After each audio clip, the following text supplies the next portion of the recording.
श्रद्धेयानुभाव सूत्रों के क्रम में श्लाघ हनु स्थासपाम जिप्समान पर हम लोग विचार कर रहे थे। श्लाघते हनुते तिष्ठते शपथ, प्रशंसा की जाए या निंदा की बात आए या ठहरने की बात आए या भला बुरा कहने की बात आए, अभिशाप की बात आए, इन सभी अर्थों में यदि क्रिया का प्रयोग हो रहा है और वह प्रयोग इसलिए हो रहा है कि जिसकी हम प्रशंसा कर रहे हैं या निंदा कर रहे हैं और उसको हम जनाना चाहते हैं, जपई तुम, उसको बोध कराना चाहते हैं कि भाई वो समझ जाए कि मैं ऐसी गलती कर रहा हूँ। ऐसी परिस्थिति में संप्रदान कारक और चतुर्थी भक्ति की बात हो रही है। देवदत्ताय श्लाघते, प्रशंसा करने की बात जो हो रही है देवदत्त की, इसलिए कि देवदत्त को जनाना चाहता है कि भाई देवदत्त में ये गुण है। या देवदत्ताय हनुते, देवदत्त की निंदा की जा रही है या निंदा की बात आ रही है इसलिए कि देवदत्त में यह अवगुण है। और भला बुरा कहने की बात आ रही है तो इसका मतलब है कि उसको जना दिया जाए कि वह भला बुरा है। तो शपथे, देवदत्ताय शपथे। और यदि कोई ठहरता है तो किसी न किसी उद्देश्य से ठहरता है, तो विद्या के लिए ठहरना चाह रहा है, इसलिए उसको समझा दिया जाए कि विद्या ही उसका लक्ष्य है, इसलिए वो ठहर रहा है। विद्यायै तिष्ठते या देवदत्ताय तिष्ठते करते हैं तो देवदत्त ठहर रहा है, उसको समझाया जा रहा है कि उसके ठहरने का कारण क्या है। तो उसको बता दिया जाए, उसको समझा दिया जाए कि उसके ठहरने का कारण या ठहरने का उद्देश्य यह है। तो इस प्रकार से जलाने की इच्छा में अपादान कारक की बात चल रही थी। तो यहाँ पर क्रिया के प्रयोग में जिनको जनाने की बात आई उसमें संप्रदान और चतुर्थी की बात आई। आगे इसी क्रम में श्लाघ हनु स्तासपाम जिप्समान के बाद धारेरुत मारणा स्प्रिय रिप्सिता, ये सूत्रों के क्रम दिखाई पड़ते हैं। तो धारेरुत मारणा पर यदि आप विचार करते हैं तो एक शब्द हो गया धारे, दूसरा शब्द है उत्तमारणा। धारे पर यदि आप विचार करते हैं तो मूल में धारी, धारी में ध्री धातु की प्रत्यय लग के धारी बना हुआ है। तो धारी धातु यानी कि धी धारने अर्थ में धारी धातु के प्रयोग की बात कही जा रही है। और धारी से बन गया है धारे, यानी कि धारी धातु का या धारी धातु के प्रयोग में, धीर धातु के प्रयोग में या धीर धातु के प्रयोग की बात आ रही है। यानी कि धीर धातु के, तो धीरी से वहाँ पर जो प्रयोग है वो निजंत प्रयोग है। तो निजंत प्रयोग से निच के होने के चलते धीरी को आर वृद्धि होकर धार ई धारी। और यहाँ पर यदि हम दूसरे प्रत्यय का प्रयोग करते हैं, यदि की प्रत्यय का प्रयोग करते हैं तो स्पष्ट है कि कितीच होने के चलते वृद्धि नहीं हो। लेकिन यहाँ पर धीरी का धार हो रहा है, इसका मतलब इसमें वृद्धि है। और वृद्धि होने का मतलब कि इसमें नीच प्रत्यय है, तो इत नित के पैर रहते अच को वृद्धि होकर के उरण रपरा से आर होकर के धार ई धारी।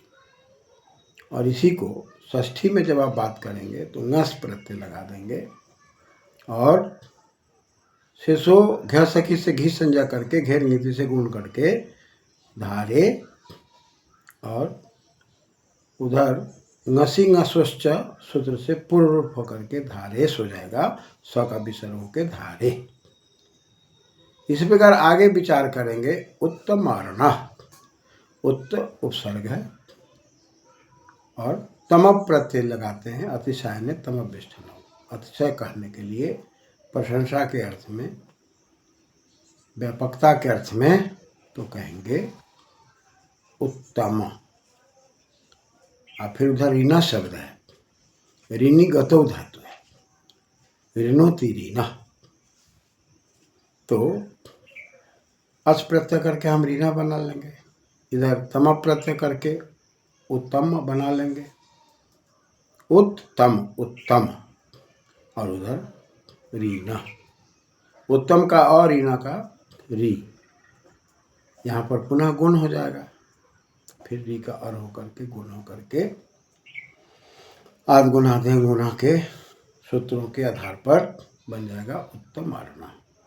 उत्तम अर्णा का मतलब हो गया उत्तम ऋण दाता, कर्जा देने वाला।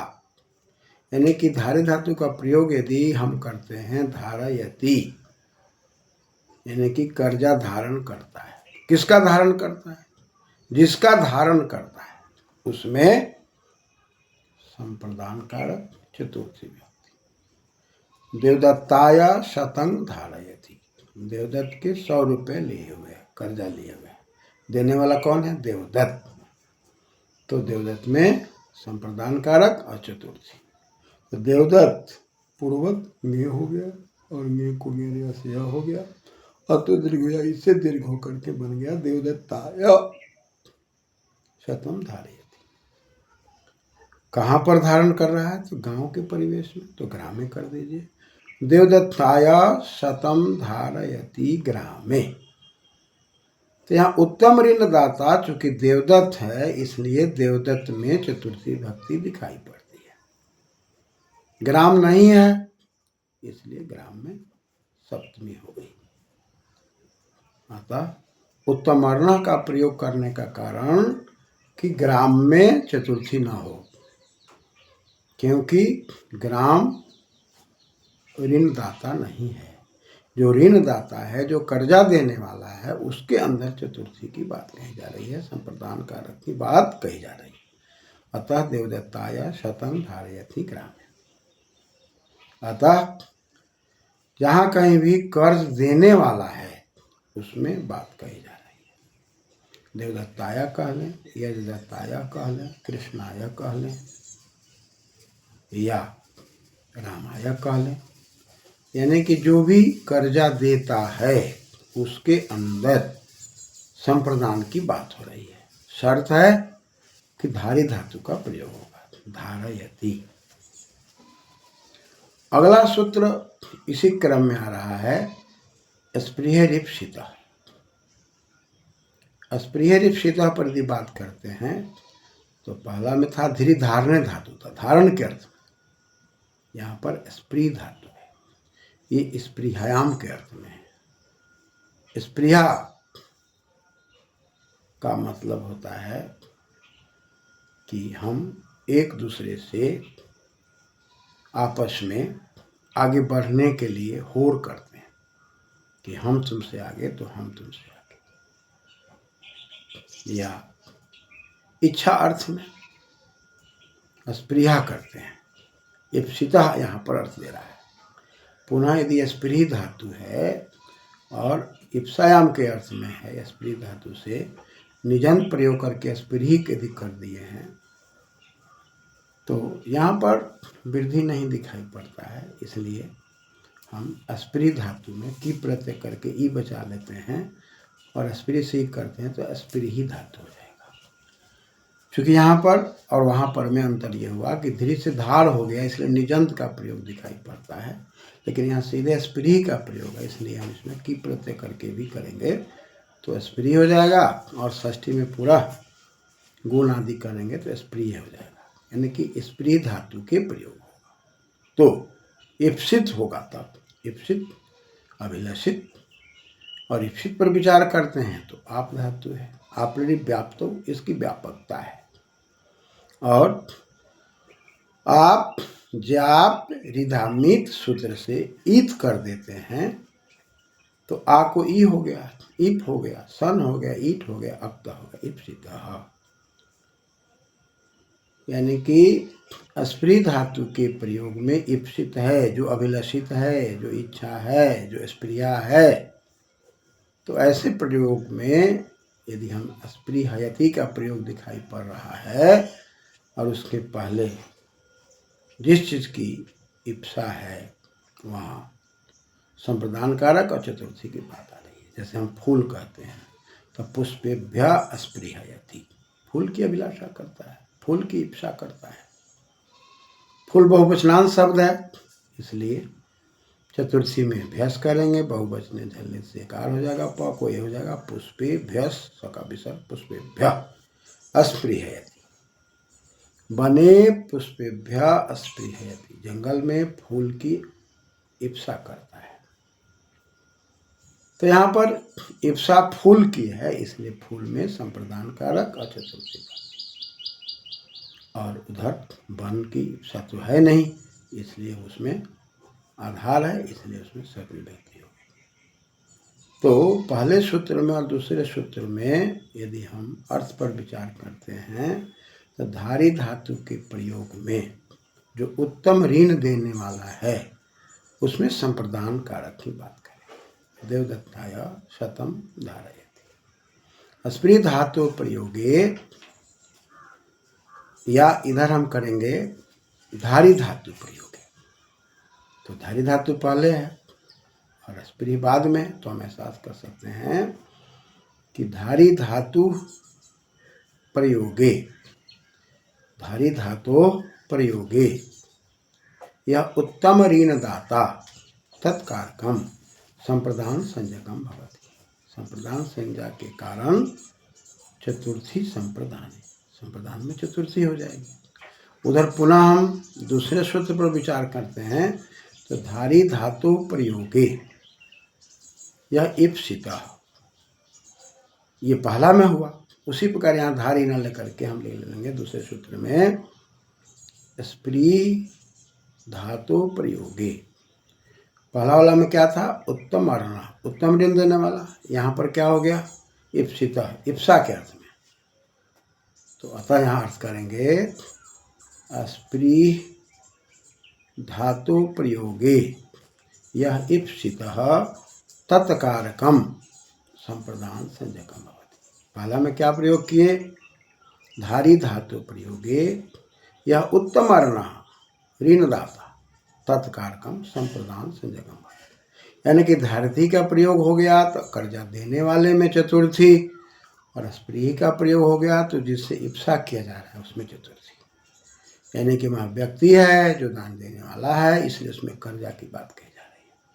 यहाँ पर फूल से स्प्रिया हो रही है, जिससे स्प्रिया हो रही है, यहाँ वस्तु से स्प्रिया हो रही है, या फल से हो रही है तो फलेभ्य स्पृहयति, पुष्पेभ्य स्पृहयति। यदि वने करते हैं तो वने में नहीं होगा, क्योंकि वन से इप्सित नहीं है, उसमें स्पृहा नहीं है, स्पृहरिप्सिता। और यहाँ पर ऋणदाता की बात करते हैं तो कर्जा जो देने वाला है, चाहे वह देवदत्त है चाहे यजदत्त है, उसमें चतुर्थी और संप्रदान की बात की जा रही है। तो यजदत्ताय